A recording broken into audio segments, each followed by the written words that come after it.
এদিকে ডিসেম্বরের আগেই ফিরছেন শেখ হাসিনা। ভারতের গোপন বার্তায় সেনাবাহিনীতে তোলপাড়। মধ্যরাতেই সেনাপ্রধানের জরুরি বৈঠক। যে কোনো মুহূর্তে বদলে যাবে পরিস্থিতি। ভারতের গোপন বার্তা নিয়ে সেনাবাহিনীতে তোলপাড়। ভারতের কাছ থেকে আসা এমন কোন বার্তা এসছে যে বার্তাটি সেনাপ্রধানের কাছে পৌঁছে দিতেই এই নৈশভোজের আয়োজন করা হয়েছিল। ভারতের জাতীয় নিরাপত্তা উপদেষ্টা অজিত দোভালের কাছ থেকে আসা বার্তা কি তবে সেনাপ্রধানের কাছে পৌঁছে দেওয়া হলো? তিনি বলছেন যে ডিসেম্বরের মধ্যে ফিরবেন। এখন শোনা যাইতেছে ডিসেম্বরের মধ্যে, মানে তিনি কিন্তু বলেন না যে আমি ডিসেম্বরেই ফিরবো। ডিসেম্বরের মধ্যেই, নভেম্বরে হতে পারে, অক্টোবরও হতে পারে। ডিসেম্বরে ডেডলাইন দিয়েছেন, কিন্তু ডিসেম্বরে তিনি আসতেছেন, আরো আগে তিনি আসতেছেন।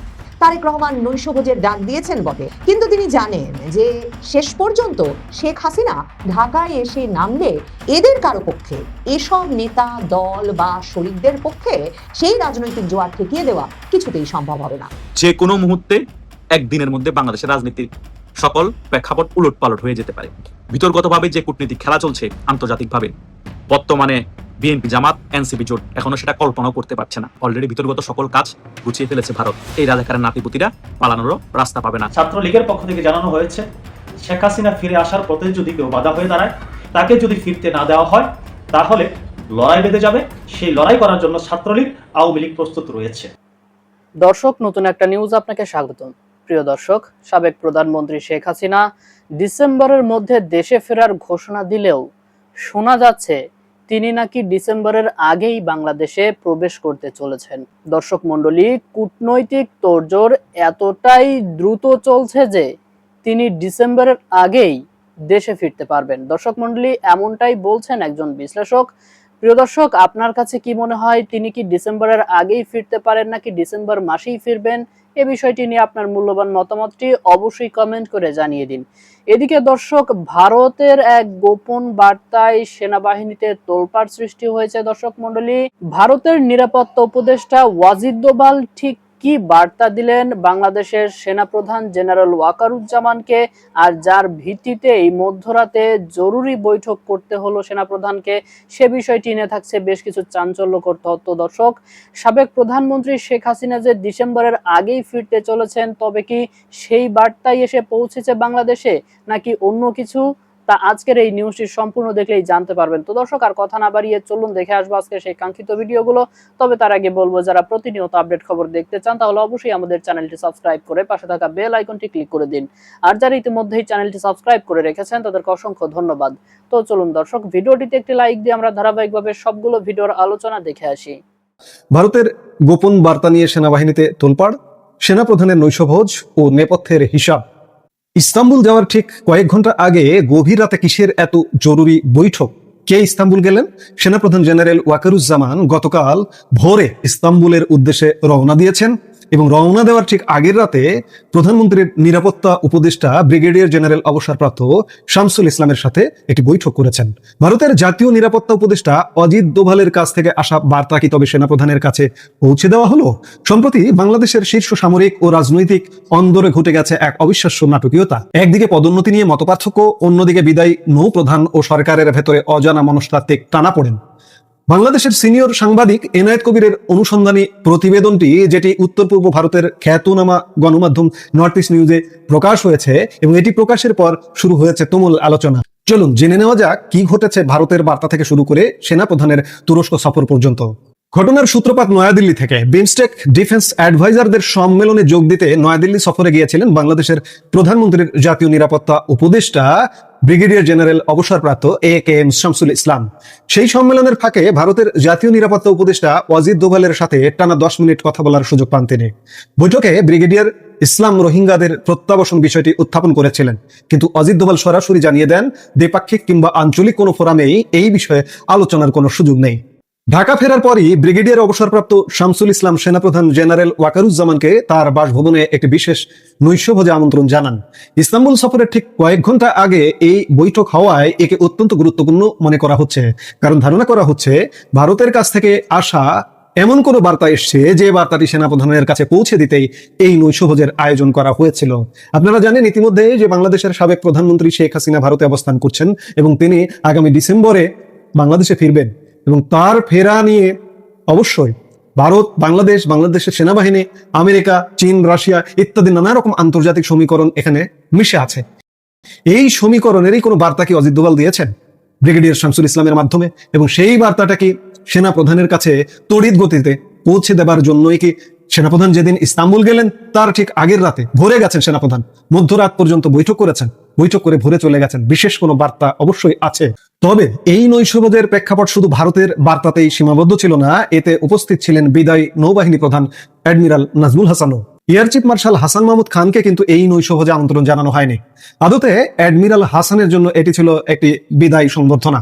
বলে রাখা ভালো, 2024 সালের 5 অগাস্ট শেখ হাসিনা সরকারের পতনের পেছনে যে ছদ্মবেশী সামরিক অভ্যুত্থান ঘটেছিল তাতে গুরুত্বপূর্ণ ভূমিকা রেখেছিলেন এই অ্যাডমিরাল হাসান। সেনাপ্রধান জেনারেল ওয়াকারুজ্জামান তৎকালীন ভারতীয় সেনাপ্রধান জেনারেল উপেন্দ্র দ্বিবেদীর সাথে নিয়মিত যোগাযোগ রক্ষা করতেন। সেই সময় জেনারেল দ্বিবেদীর সাথে যোগাযোগের পরই সামরিক বাহিনী শেখ হাসিনাকে দেশ থেকে বাধ্য করেছিল বলে অভিযোগ রয়েছে। বর্তমান তারেক রহমানের নেতৃত্বাধীন বিএনপি সরকার গত সপ্তাহে বিদায়ী নৌপ্রধান অ্যাডমিরাল হাসানের চাকরির মেয়াদ বৃদ্ধি মঞ্জুর করেনি। পাকিস্তানপন্থী হিসেবে বর্ণিত এবং চরমপন্থী গোষ্ঠীগুলোর সাথে সম্পর্ক থাকার অভিযোগ ওঠা এই বিদায়ী নৌপ্রধানকে পশ্চিমা কোনো দেশে রাষ্ট্রদূত হিসেবে পাঠাবে কিনা তা নিয়ে বর্তমান সরকারের অভ্যন্তরে আলোচনা চলছে। এখানে পাকিস্তানপন্থী কথাটা এসছে। কোনো বাহিনী প্রধান পাকিস্তান সফর করেছেন প্রথম এই বিদায়ী নৌপ্রধান মিস্টার হাসান। এই নৈশভোজের পেছনে ছিল আরো একটি বড় কারণ। বিশ্বস্ত সূত্র অনুযায়ী সেনাপ্রধান জেনারেল ওয়াকারুজ্জামান এবং প্রধানমন্ত্রীর জাতীয় নিরাপত্তা উপদেষ্টার মধ্যে বেশ কয়েকজন জ্যেষ্ঠ সামরিক কর্মকর্তার পদোন্নতি ও পদোন্নয়ন নিয়ে মতপার্থক্য দেখা দিয়েছিল। বিগত কয়েক মাস ধরেই সরকার 3 জন মেজর জেনারেলকে লেফটেন্যান্ট জেনারেল পদে পদোন্নতি দেওয়ার বিষয়টি আটকে রেখেছে। তুরস্কে রওনা হওয়ার ঠিক আগের রাতে এই নৈশভোজের মাধ্যমে মূলত সেনাপ্রধান ও নিরাপত্তা উপদেষ্টার মধ্যকার দূরত্ব ও মতপার্থক্য কমিয়ে আনার চেষ্টা করা হয়েছে বলে দাবি করা হচ্ছে। সাংবাদিক এনায়েত কবির এখানে আরেকটি বিষয় তার স্টোরিতে তুলে ধরেছেন, সেটি হলো ব্রিগেডিয়ার অবসরপ্রাপ্ত শামসুল ইসলামকে প্রধানমন্ত্রীর প্রতিরক্ষা উপদেষ্টা নিয়োগ দেওয়ার বিষয়টি অনেককেই অবাক করেছে।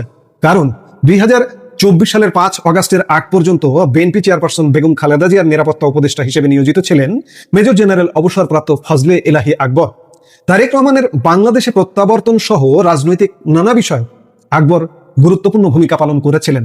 এমনকি 5 অগাস্ট সেনাপ্রধান, বিএনপি এবং অন্যান্য রাজনৈতিক দলগুলোর সাথে যে বৈঠক হয়েছিল এই মূল সমন্বয়কের ভূমিকা পালন করেছিলেন কিন্তু এই মেজর জেনারেল অবসরপ্রাপ্ত ফজলে এলাহি আকবর।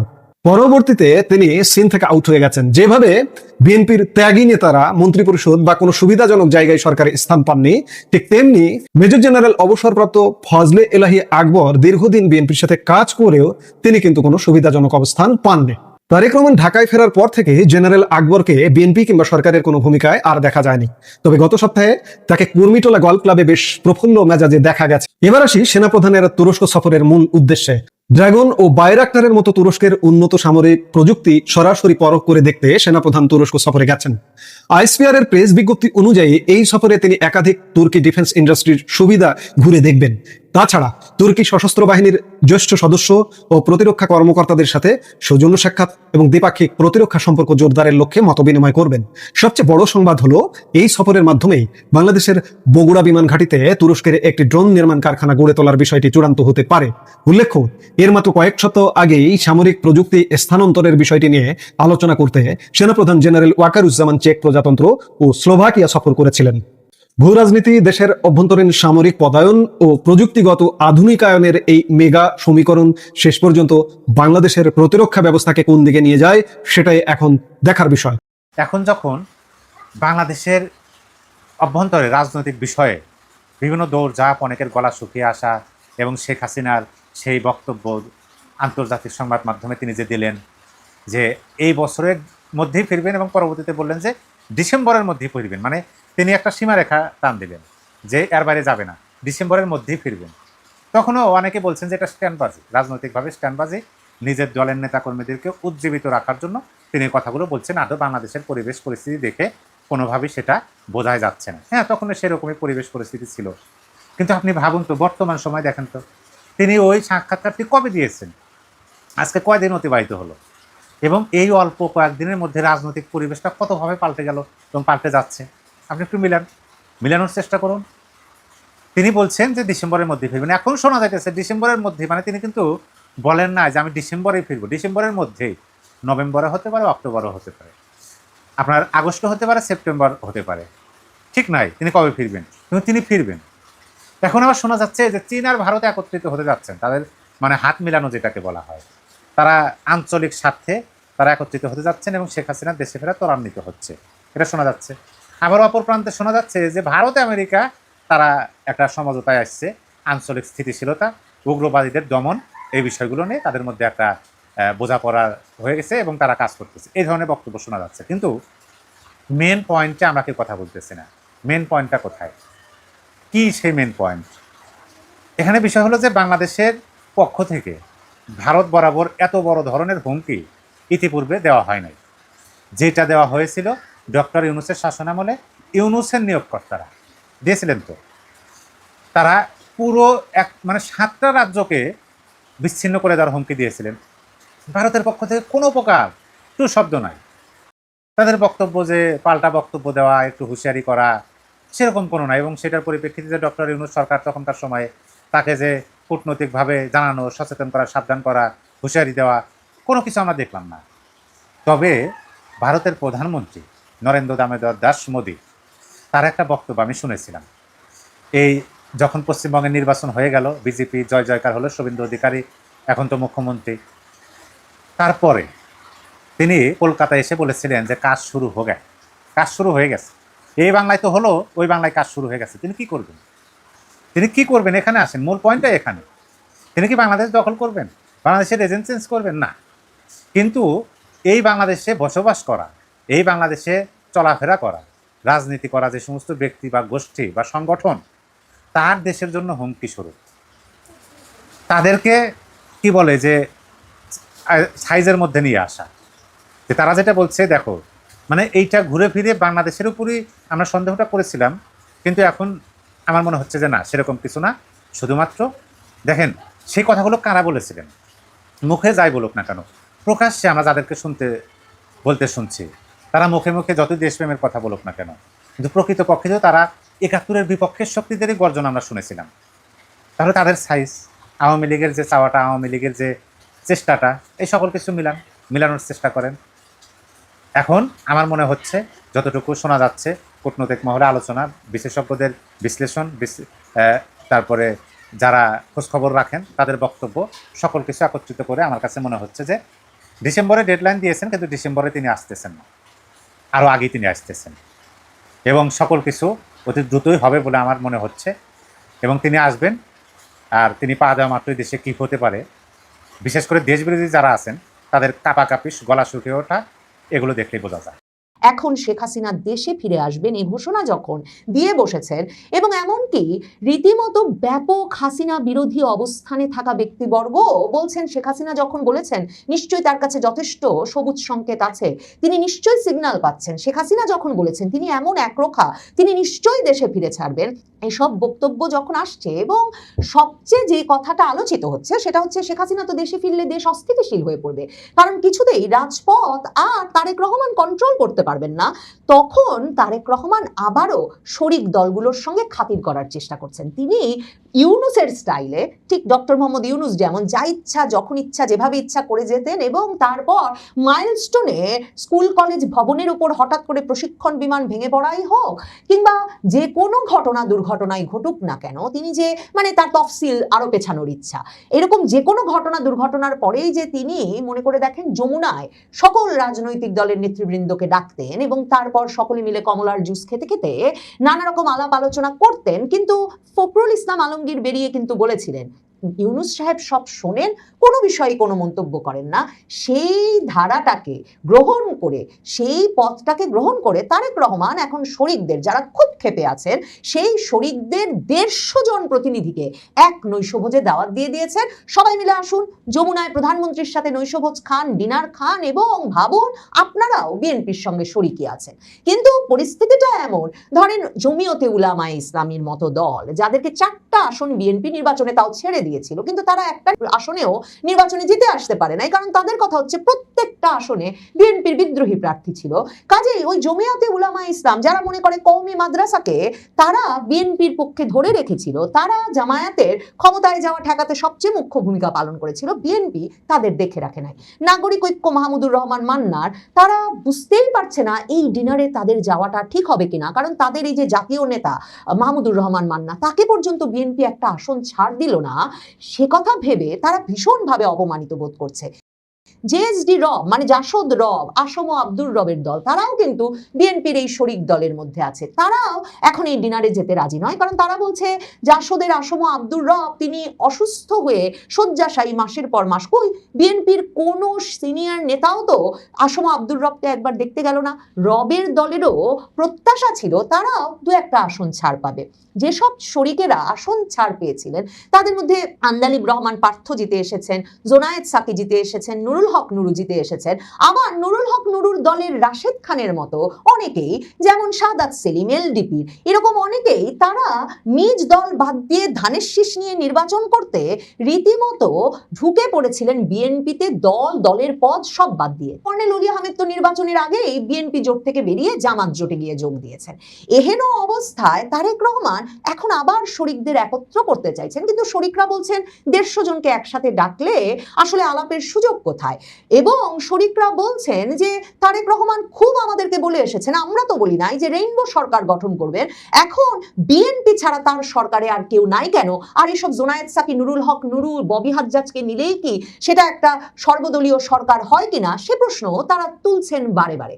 কিন্তু তারেক রহমান শেখ হাসিনার ভয় কাটাতে এই শরিকদের যমুনায় ডেকেছেন বটে, কিন্তু সেটাও তিনি ভাবছেন যে যেই শরিকেরা এমনকি ধানের শীষ প্রতীকটা নিয়ে পর্যন্ত নির্বাচনে জিতে আসতে পারে না, কিংবা বিএনপির সর্বত সমর্থন পেয়ে, যেমন বাংলাদেশ ওয়ার্কার্স পার্টির সাইফুল হককে ঢাকার একটা আসন ছেড়ে দিয়েছিল বিএনপি, কিন্তু তিনি হাতুড়ি মার্কা নিয়ে দাঁড়িয়ে বিপুল ভোটের ব্যবধানে হেরেছিলেন। কিংবা এই যে রাশেদ খান, যাকে তারেক রহমান ব্যক্তিগত সার্ভিসের কারণে শেষ পর্যন্ত পুরস্কৃত করলেন বটে, কিন্তু তিনি তো 1 লক্ষ ভোটের ব্যবধানে হেরেছেন, এমনকি ধানের শীষ প্রতীক নিয়ে। এদের সমর্থন পেলেই বা কি লাভ হবে, সেটাও তারেক রহমান ভাবছেন। কিন্তু এখন কি তাহলে তারেক রহমানকে শেষ পর্যন্ত ওই যে জামায়াতে ইসলামীকেও তিনি যে আশা দিয়েছিলেন, শেষ পর্যন্ত রেইনবো সরকারের বাইরে গিয়ে জাতীয় সরকার গঠনের ডাক দিতে হবে? মানে নাহিদ ইসলাম, জামায়াতে ইসলামীর আমির ডাক্তার শফিকুর রহমান সহ সকলকে নিয়ে এসে একটা মন্ত্রিসভা সরকার গঠন করে শেষ পর্যন্ত নিরাপদ বোধ করতে হবে।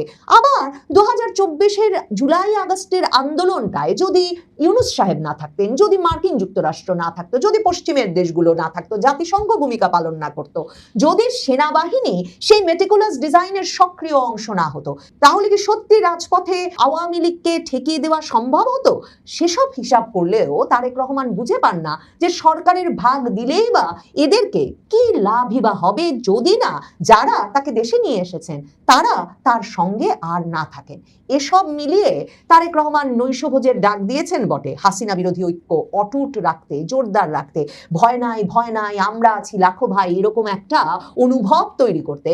কিন্তু তিনি জানেন যে শেষ পর্যন্ত শেখ হাসিনা ঢাকায় এসে নামলে এদের কারো পক্ষে, এসব নেতা দল বা শরিকদের পক্ষে সেই রাজনৈতিক জোয়ার ঠেকিয়ে দেওয়া কিছুতেই সম্ভব হবে না। আর তারেক রহমান জানেন, এমনকি নুরুল হক নুরু, যাকে কিনা মার্কিন যুক্তরাষ্ট্র সপ্তাহে 2 দিন তরুণ ছাত্রনেতা হিসেবে ডাকতো 2024-এর জুলাই আগস্টের আগে, কিংবা জোনায়েদ সাকি, যিনি কিনা বাম নেতা হিসেবে বিশেষ প্রিয়পাত্র ছিলেন পশ্চিমা দূতাবাসগুলোর, এরা কেউই আর সেসব জায়গায় সেরকম সম্পর্ক ধরে রাখতে পারেন নাই। তারেক রহমান তাই অনুভব করছেন ক্রমে তিনি কিছুটা সমর্থনহীন, একা হয়ে পড়ছেন। সে সমস্যা রেইনবো সরকার কিংবা জাতীয় সরকার গঠন করলেও এখন আর মিটবে কিনা, সেটাও তারেক রহমানকে এখন ভেবে দেখতে হচ্ছে। প্রিয় দর্শক, আমি আশা করছি সবগুলো ভিডিওই আপনি মনোযোগ সহকারে দেখেছেন। সেই সাথে দর্শক, এই ভিডিওগুলো সম্পর্কিত যদি কোনো তথ্য বা মতামত থাকে তাহলে তো অবশ্যই কমেন্ট করে জানিয়ে দিন। এতক্ষণ সাথে থাকার জন্য ধন্যবাদ। নিউজটি শেষ করছে এখানেই, ফিরছে আগামী ভিডিওতে নতুন কোনো টপিক নিয়ে। আল্লাহ হাফেজ।